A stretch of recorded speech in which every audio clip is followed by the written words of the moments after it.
Hey kids, happy post-Thanksgiving. I sure hope you had a good one, even though it might have looked a little different this year. You know, this time of the year we have all kinds of expectations based on the traditions that we've had in the past.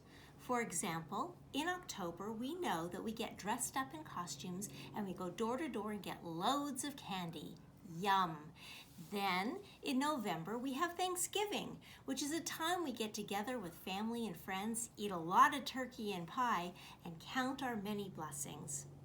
Then right after that we get all ready for Christmas when we decorate our house and get ready to celebrate Jesus' birthday.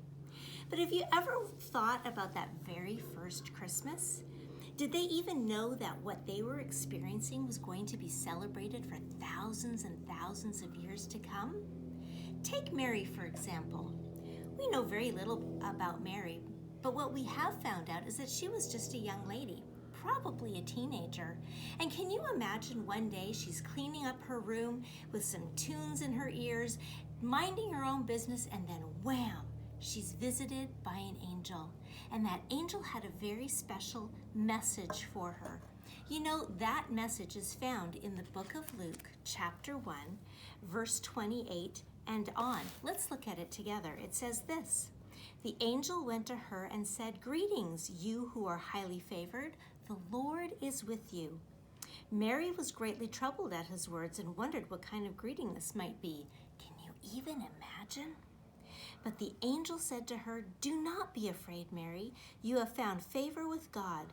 You will conceive and give birth to a son, and you are to call him Jesus. And he will be great, and he will be called the Son of the Most High.'"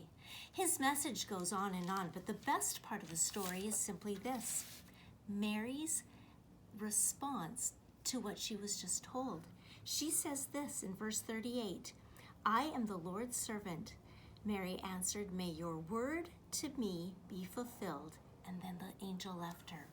You know, she wasn't shocked. She didn't say, "I don't think so." She knew that God had a plan, and she was honored to be a part of that plan. You know, we have a part to play this Christmas in God's plan, just like Mary. Even though she didn't know all the details of the where and the when and the how, this is a very important story. And why is it important?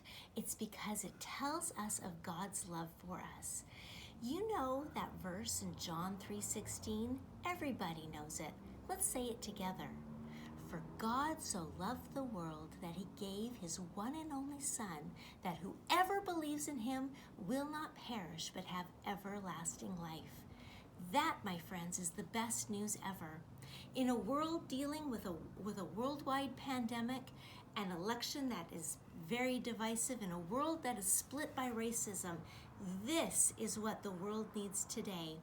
And God has asked you to be a part of the story. Well, how do you do it? You tell people of God's love.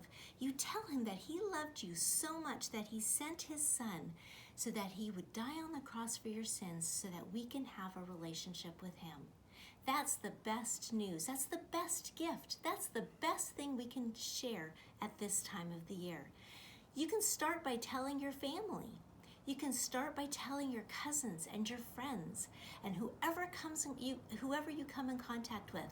This is what they need to know to get through this tough time.